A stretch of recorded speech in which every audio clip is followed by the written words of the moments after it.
Hi DD next viewers, எல்லாருக்கும் பெரிய வணக்கம். போன வாட்டி நம்ம ஆஃபீஸ்க்கு வந்து ஜோவா வந்து சக்ஸஸ்ஃபுல் ஆகி, and I'm very happy for your success again. Thank you so much. Thank you. And means a lot to all of us because we've been noticing your growth as an actor and as a household name. Okay. இந்த வாட்டி வந்து நம்ம ஆஃபீஸ்க்கு வந்து ஒரு sweet ஹார்ட்டா வந்திருக்காரு. We welcome Rio Raj to the office of DT Next. Happy to have you here. Thank you. I'm very happy to be here. Come on. It's our pleasure, absolutely. இந்த கதை உங்ககிட்ட வரும்போது, was it meant for youngsters as target audience and how did you look at it? Yes, இது கதையா narrate பண்ணும்போது it is for young generation தான். It is for students and the Gen Z kids. So அந்த ஒரு அந்த mid age அந்த ஏஜ்ல இருக்கவங்களுக்கான படமா தான் இது இருந்தது. பட் ஃபுல் கதையை கேட்டு முடிக்கும் போது எனக்கு புரிஞ்சுக்கிட்டது என்னன்னா, இந்த கதையில இருக்க கேரக்டர்ஸ் தான் அந்த யங் ஜென்ரேஷனா இருக்காங்க. பட் இந்த படம் பேசியிருக்க விஷயம் வந்து ஒரு ஜென்ரேஷனுக்கான படமா இல்லை, எல்லாருக்குமான படமா தான் இருந்தது. ஸோ இது ஒரு ஃபேமிலி என்டர்டைனர் தான். இந்த பாக்யராஜ் சார் வந்து ஃபேமிலி படம் பார்க்கும்போது ஒரு சீன் வந்ததுன்னா ₹1 எனக்கு கீழே போட்டு குஞ்சிரு சொல்லுவாங்க. அந்த மாதிரி சில எலிமெண்ட்ஸ் இருக்கு இதுல. பட் பேசியிருக்க விஷயம்னு பார்த்தா அது ஒரு ஜெனரஸான விஷயம் தான், எல்லாருமே பார்த்து தெரிஞ்சுக்க வேண்டிய ஒரு விஷயம். கதை கேட்கும் போது நான் ஒரு பிளாங்க் பேப்பரா இருக்கணும்னு தான் எப்பயுமே நினைப்பேன். ஒரு எம்டி பேப்பரா இருந்தாதான் யார் என்ன எழுதணும்னு நினைக்கிறாங்களோ அதை எழுத முடியும். ஸோ அதனால ரொம்ப பிளாங்கா அவங்க சொல்ல போறது என்னன்னு பியூரா லிசன் பண்ணுன்ற மூட்ல தான் கேட்கறேன். நான் கதை கேட்கும்போது அந்த மைண்ட் செட்ல இருந்துக்க மாட்டேன். ஃபார் எக்ஸாம்பிள் இப்போ கோயம்புத்தூரோ இல்லை கோயம்புத்தூர்ல கொஞ்சம் அவுட்டர் போறோம்னு வச்சுக்கோங்களேன், அங்க இருக்கவங்க பார்க்கும்போது அவங்களுக்கு ரியோன்றவங்க வந்து ஏதோ டெய்லி பார்த்து பேசி பழகின மாதிரி தான் என்கிட்ட அப்ரோச் இருக்கு. ஸோ அது ரொம்ப பிடிச்சிருக்கு, அதை நான் ரொம்ப லவ் பண்றேன். பட் படம் அப்படின்னு வரும்போது அதை யோசிச்சு இதெல்லாம் பண்ணக்கூடாது அப்படின்னு என்ன லிமிட் பண்ணிக்க வேணான்றது தான் என்னோட thought. Okay so you are open to doing all sorts of genres and characters. அங்க சில லிமிடேஷன்ஸ் இருக்கு எனக்கு. அது விச் இஸ் என்னால பண்ண முடியாதுன்றது மட்டும்தான். எனக்கு ஆன் ஃப்ரேம்ல வந்து லிப் கிஸ் பண்றதோ இல்ல ஸ்வீட் வந்து ரொம்ப இன்டிமேட்டா சில பொசிஷன்ஸ் எல்லாம் இருக்கு, விச் இஸ் எனக்கு ரொம்ப அன்கம்ஃபர்டபுளா இருந்தது பண்ணும்போது. ஸோ அதை டச் பண்ண வேணாம்னு நினைக்கிறேன். பட் கேரக்டரா சூஸ் பண்ணும்போது அந்த அண்ணான்னு நினைக்கிறது, இந்த ஃபேமிலியில ஒரு பையனா என்ன நினைக்கிறது, அதை வந்து கதைக்குள்ளார வச்சுக்கணும்ன்றதுதான். உங்களோட படத்தை ஒரே ஸ்கிரீன்ல எல்லாரும் பார்க்க போறாங்களா இல்ல தனித்தனி ஸ்கிரீன்ல எல்லாரும் உட்காந்து ஒரே வீட்டுல பார்க்க போறாங்களா அப்படிங்கிறது அந்த ஒரு ஆக்டருக்கு எந்த அளவுக்கு ஒரு ட்ரிக்கியான சிச்சுவேஷனா இருக்கு டு கோ அபவுட் ஸ்டோரிஸ்? அது கொஞ்சம் ட்ரிக்கியா தான் இருக்கு. பிகாஸ் இப்போ வந்து ஒரே வீடு தான். நீங்க சொன்ன மாதிரி ஒரு வீட்டுல சண்டே ஒரு சண்டே மத்தியானம்னா ஒரு 10 years பிஃபோர் நம்ம போனோம்னா கூட அந்த சண்டேன்றது அந்த ஞாயிற்றுக்கிழமை மத்தியானம் ஒரு டிவியில என்ன படம் போடுறாங்களோ அந்த படத்தை ஒன்னா உட்காந்து நம்ம பார்ப்போம். இப்போ எடுத்துக்கிட்டோம் அப்படின்னா சண்டே வந்து என்ன படம் வேணா அங்கே ஓடிட்டோம், அந்த படம் பார்க்கணும்னு நினைக்கிறவங்க உட்காந்து பார்ப்பாங்க. மீதி எல்லாரும் ஃபோன்ல அவங்களுக்கு தே ஹேவ் ஆப்ஷன்ஸ். ஸோ அதுல போய் பார்த்துடுறாங்க.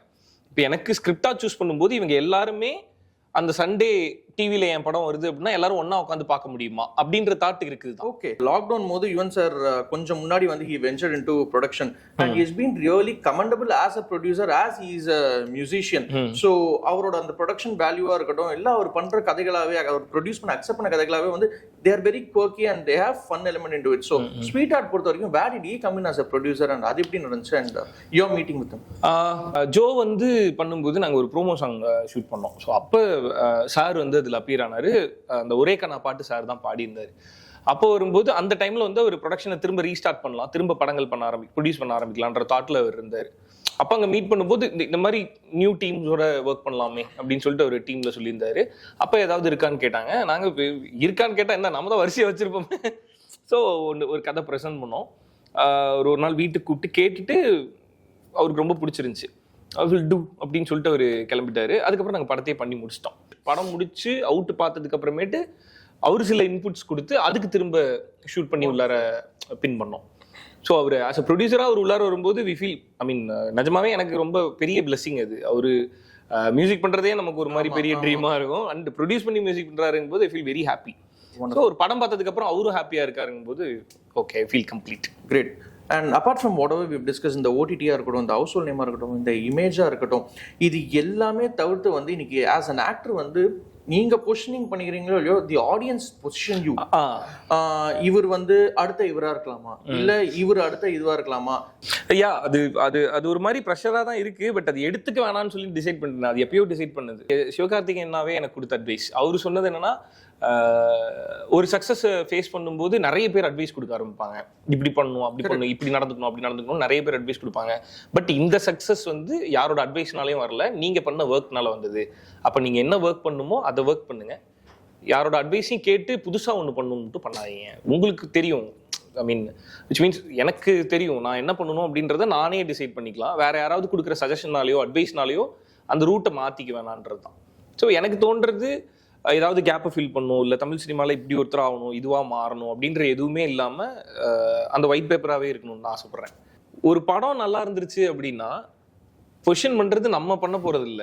ஆப்வியஸா அகைன் ஆடியன்ஸே தான் இது அப்படின்னு சொல்லிட்டு அவங்க தான் அந்த பொசிஷன் பண்ண போறாங்க. சேர்த்து எல்லாமே அவங்க தான் பண்ண போறாங்க. ஸோ அப்ப நம்ம ஒரு இமேஜின் பண்ணி அதுக்கு ஒரு கோல் ஃபிக்ஸ் பண்ணி ஒர்க் பண்ண வேணான்றது தான். ஒர்க் பண்ணா போதும், கோல்லாம் தானா வந்துக்கும்.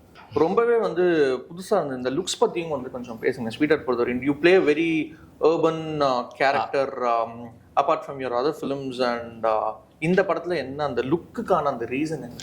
நான் முதலே சொன்ன மாதிரி அந்த கேரக்டர் வந்து ஒரு பிஹேவியர் இருக்கும். அது வந்து நம்மளோட காமன் லைஃப்ல நம்ம டே டு டே லைஃப்ல பாக்குற மாதிரியான ஒரு ஆளா இருக்க மாட்டான் அவன்.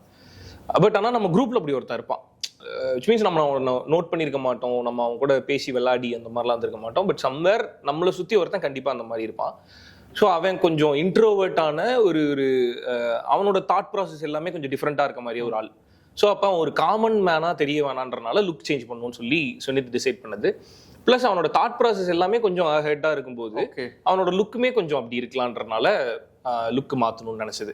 அண்ட் சுனித்துக்கு வந்து அகைன் ஒரு ரொமான்டிக் ட்ராமா பண்ண போறோம் அப்படிங்கும்போது இத்தனை நாள் பார்த்த ரியோ இதுல இருக்க வேணாம்னு சொல்லி he was very clear about that. And I think you guys succeeded in thank you so much.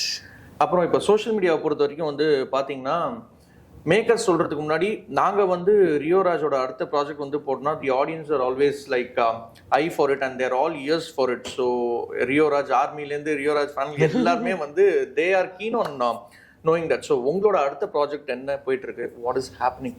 Sweet art முடிஞ்சோடனே நெக்ஸ்ட் ஆண் பாவம் பொல்லாதது. அது அந்த படத்தை பத்தி அப்புறம் தெளிவா சொல்றேன். ஆனா அந்த டைட்டில் இருக்க விஷயம் தான் படம். ஆம்பளைங்க எவ்வளவு பாவம் அப்படின்றத அந்த படத்துல சொல்லியிருப்போம். விச் இஸ் எல்லாருனாலையும் ஐ மீன் கல்யாணம் ஆன எல்லாருனாலையும் கனெக்ட் பண்ணிக்க முடியும். கல்யாணம் பண்ணிக்கணும்னு சொல்லி ஒரு ப்ராசஸ்ல இருக்காங்கல்ல, அவங்க எல்லாருனாலையும் கனெக்ட் பண்ணிக்க முடியும். மெயின்லி அந்த ரிலேஷன்ஷிப்ல இந்த பிரிஞ்சிடலாம், டிவோர்ஸ் பண்ணலான்ற ஜோன்ல இருக்க எல்லாருமே பார்க்க வேண்டிய, பார்த்தா பிடிக்கக்கூடிய ஒரு படமா இருக்கும். எனக்கு பியூரா ஒரு படம் பண்ணேன்னா அது தியேட்டரிக்கல் படமா தான் என்னால் இமேஜின் பண்ண முடியும். ஏன்னா நான் தியேட்டர்ல படம் பார்த்து வந்தால். ஸோ அதனால தியேட்டர்ல ஒரு குரூப் ஆஃப் ஆடியன்ஸ் உட்காந்து பார்க்கும்போது அந்த தியேட்டர்ல வந்து கிட்டத்தட்ட காமெடின்றது ஒரு வைரஸ் மாதிரி. ஒரு ஜோக்குக்கு ஒருத்தர் சிரிச்சிட்டாங்க அப்படின்னா அந்த தியேட்டரே என்ஜாய் பண்ணும்ல. எனக்கு அந்த மாதிரி படம் தான் பண்ணணும். அதை ஓடிடியில் பார்த்தாலும் நல்லா இருக்கும். ஸோ ஸ்ட்ரைட் ஓடிடி படம் தியேட்டர் படம் எனக்கு பிரிச்சு பார்க்க இன்னும் தெரியல. நான் தியேட்டருக்கு தான் படம் பண்றேன். அது ஓடிடியில் பார்க்கும்போது இன்னும் நல்லா இருக்கும். Great. And having said that, Sweetheart is going to be all yours in theaters இந்த வாரம். எல்லாரும் போய் பார்த்து and please share your feedback and we can't wait to watch it as well. Thank you so much.